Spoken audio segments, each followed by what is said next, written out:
Más valéis vosotros. Partimos de una aseveración del Señor Jesucristo, quien dijo: no temáis, más valéis vosotros que muchos pajarillos. Mateo 10:31. Y analizaremos primero nuestro valor a los ojos de Dios. En esta primera de dos partes estaremos viendo esta verdad a partir de la creación. Y esto nos presenta una primera incógnita. ¿Es creación? ¿Será evolución? No voy a defender ni una ni otra. Voy a presentar solamente una verdad, una realidad que he descubierto como estudiante de la Biblia y como estudiante de las ciencias. Sabemos que la ciencia busca la verdad. También sé que la Biblia declara la verdad. Por tanto, la misma ciencia nos va a estar ayudando a interpretar cosas que luego no entendemos en la Biblia. Y por otro lado, la ciencia va a estar corroborando cosas que la Biblia señala que acontecieron o acontecerán, y tal vez no las entendíamos antes, hasta que la ciencia nos abriera un poco los ojos y las realidades que hoy vivimos nos las marcan con más fuerza. ¿Qué dice la Biblia? Nos centraremos en un versículo, el de Hebreos 11:3, que dice: por la fe entendemos haber sido constituido el universo por la palabra de Dios, de modo que lo que se ve fue hecho de lo que no se veía. Por la fe entendemos. Bien, para estudiar el mundo que nos rodea, tenemos el oído, el olfato, la vista, el gusto, el tacto. Pero esto es para entender lo que tenemos alrededor. Además, para entender lo eterno, lo infinito y lo inmutable, tenemos la fe. Lo interesante es esto, que en ambos casos, tanto el de oído, olfato, gusto, etcétera, como en la fe, tenemos que trabajar estos sentidos para entender y captar lo que Dios nos dio, los sentidos, con el objeto de lograr. Pero otra pregunta: ¿es ver para creer o creer para ver? El Señor Jesucristo dijo: no te he dicho que si crees, verás la gloria de Dios. Juan 11:40. Y en una historia leemos unos que dijeron: el Cristo, Rey de Israel, descienda ahora de la cruz para que veamos y creamos. Marcos 15:32. Lo interesante es que estos nunca tuvieron respuesta.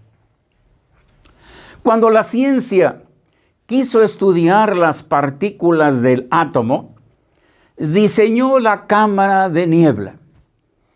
En la gráfica es una fotografía de lo que en la cámara de niebla se observa. Una línea trazada por gotitas que dejaron las partículas al pasar. Y aquí está lo interesante. El científico, el investigador, tuvo que creer que esa línea punteada de gotas era dejada por una partícula. Marcaba la trayectoria de una partícula subatómica. Creyendo esto, pudo determinar primero su existencia y después su peso y su carga eléctrica. Lo interesante, tuvo que creer para ver. ¿Cómo ver una partícula subatómica tan pequeña que ni un microscopio lo puede hacer? Pero inventaron la cámara de nieblas. Creyeron y vieron. Otra frase más. Haber sido constituido el universo.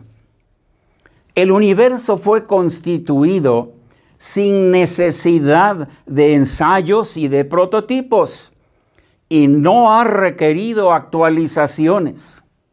Además, ha durado así por millones de años. Solo una mente sabia pudo haberlo hecho así. Una tercera frase. Lo que se ve fue hecho de lo que no se veía.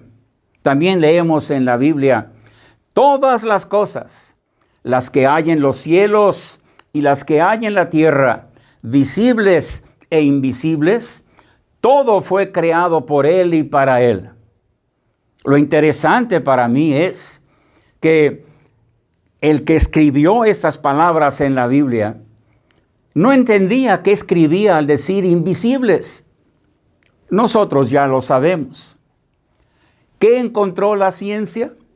Leyes, principios, simetrías que rigen todo lo estudiado, sea en los cielos o en la tierra, y que le ha permitido calcular todos los comportamientos de todo lo que las ciencias exactas observan, investigan y proponen.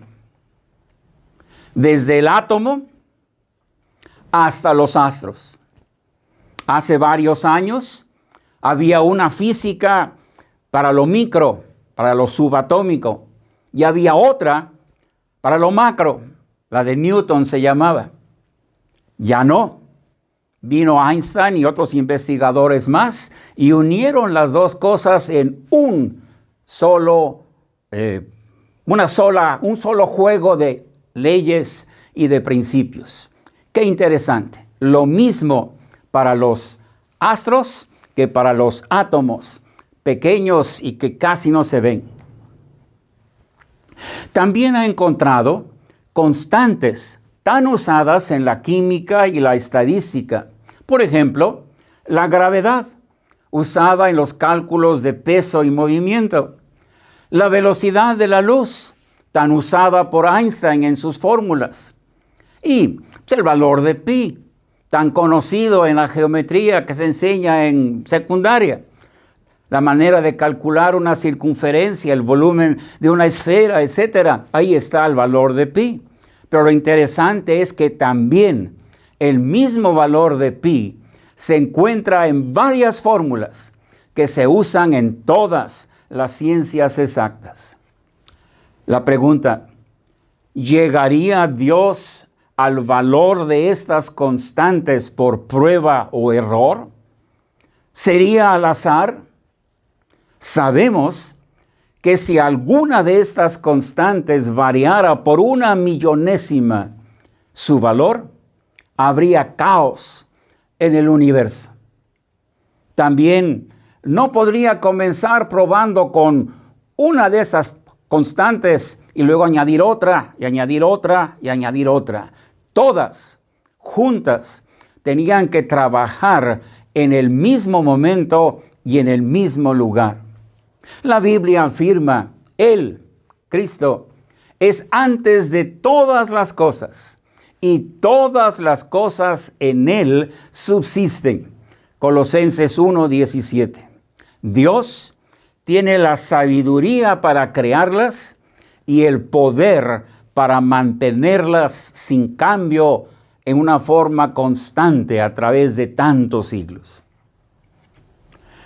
En la Biblia también leemos algo de la sabiduría, y es esto: Jehová me poseía en el principio, ya de antiguo, antes de sus obras.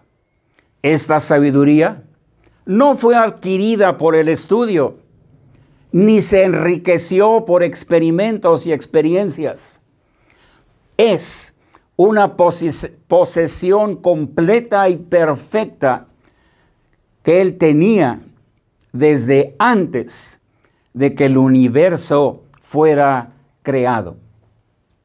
Dios ¿Cómo comenzó su creación? Comenzó con nada. Por eso leemos, y la tierra estaba desordenada y vacía. No había constantes ni leyes que declararan orden, ni tampoco había tiempo, espacio o materia que llenaran ese vacío. Dios comenzó con nada, una verdad esencial si vamos a creer que Él es antes de todas las cosas. Porque si algo existiera, nuestra pregunta sería, ¿y quién puso eso allí? Dios dijo, sea la luz. Y aquí otra vez me detengo. Dijo sea, no dijo produzca, no dijo aparezca, dijo sea. Yo lo interpreto como esas fanfarrias que luego se tocan cuando entra un personaje a una escena. Estaba entrando la luz que en la Biblia tenemos que es Cristo. Estaba entrando la luz. Y cuando entró la luz, hubo la energía suficiente para que apareciera todo lo que su voz ordenara. Lo interesante de las leyes modernas, que lo que no cambia es energía. Qué interesante. Dios comienza diciendo, sea la luz. ¿Y qué proyectó Dios? Un universo con todo lo necesario. Tiempo, masa, espacio, leyes, principio, gobierno. Y una tierra con un clima favorable para la raza humana y todo lo requerido para su bienestar y desarrollo, y con el carácter de sustentable que hoy se busca restablecer. Lo más sorprendente, plantó un huerto para que sus criaturas, Adán y Eva, lo disfrutaran, y puso en él todo lo necesario. Génesis 2:8. Eso nos lleva a pensar en ti y en mí. Somos el centro y el propósito de la creación y también la autoridad puesta por Dios sobre todo lo creado. Todo está en nuestras manos para cuidar, manejar, investigar, desarrollar. Dios nos formó a su imagen, es decir, podemos pensar, podemos hablar, podemos decidir, podemos crear, podemos valorar, podemos proponer. Y sí, también podemos amar. Tú y yo tenemos un cuerpo como los astros. Tenemos vida, como las plantas. Tenemos movimiento propio, como los animales. Pero, además, Dios puso eternidad en nuestro corazón. Eclesiastés 3:11. El punto, la línea, la superficie pueden ser representadas, pero son cuerpos que no ocupan un lugar en el espacio, solamente en nuestra imaginación. Se necesitan 4 puntos para determinar un cuerpo que sí ocupa un lugar en el espacio. Tú y yo somos materia, vida, movimiento y en cuarto lugar, eternidad. ¡Qué maravilloso! Somos diferentes. Aquí radica la gran diferencia entre el hombre y la mujer y todo astro, planta o animal que fue creado por Dios. Tú y yo no aparecimos como los astros, las plantas o los animales con órdenes como haya, produzca. Tú y yo fuimos formados individualmente por la pericia de las manos de Dios. Cuando pensamos de todo lo que está en nuestro ser, cada tejido, cada miembro, cada elemento que tenemos allí, debe admirarnos cómo fue una mente sabia que así lo hizo y así lo colocó. Pero mi pregunta, ¿observas, valoras y aprecias estas diferencias y todo lo que Dios creó para tu bien? Todo esto te dice cuánto vales a los ojos de Dios. Medítalo en tu corazón. Puedes decir, ¿qué es el hombre para que tengas de él memoria y el Hijo del Hombre para que lo visites? Lo coronaste de gloria y de honra, le hiciste señorear sobre las obras de tus manos. Todo lo pusiste debajo de sus pies.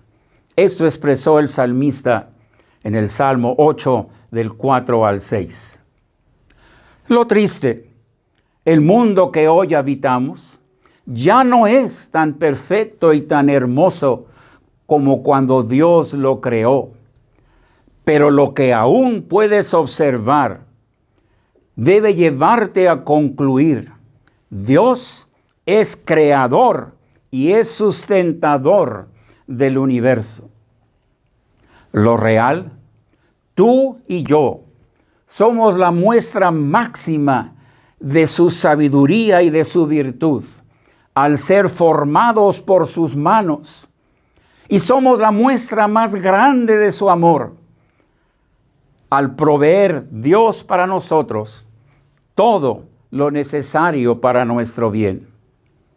Los cielos y las interrelaciones clima, naturaleza, bienestar que los biólogos han descubierto, y sí, tristemente el hombre está destruyendo, te lo deben de demostrar. Interésate en conocer todo lo que hay en tu entorno para tu bienestar. Úsalo, cuídalo, agradécelo. Dios lo hizo para ti, porque vales mucho a sus ojos. Conoce las cosas invisibles de Dios, su eterno poder y deidad, por medio de las cosas hechas. Así nos instruye el apóstol Pablo en Romanos 1:20. Mi deseo, que ellas, las cosas hechas, sean testigo de cuánto vales a los ojos de Dios. Así conocerás cuánto vales para Dios desde el testimonio que te da la creación. Pero hay más, y esto lo veremos en nuestra siguiente plática. Lo que puedes ver cuando analizas tu redención y descubras cuánto vales todavía más a los ojos de Dios. Oremos. Dios nuestro, qué hermoso es contemplar todas las bellezas y hermosuras de la naturaleza, todo aquello que aún queda como huella de la perfección y la hermosura que tus manos diseñaron y tu mente propuso. Gracias, Dios, por dejarnos observar todas estas cosas. Solo rogamos que nos recuerden cada vez que las veamos, que fueron creadas pensando en nosotros, para nuestro bien, para nuestro bienestar, y que al pensarlo así, se marque en nuestro corazón lo valioso que somos a tus ojos. Lo rogamos, Padre, en el nombre del Señor Jesucristo. Amén.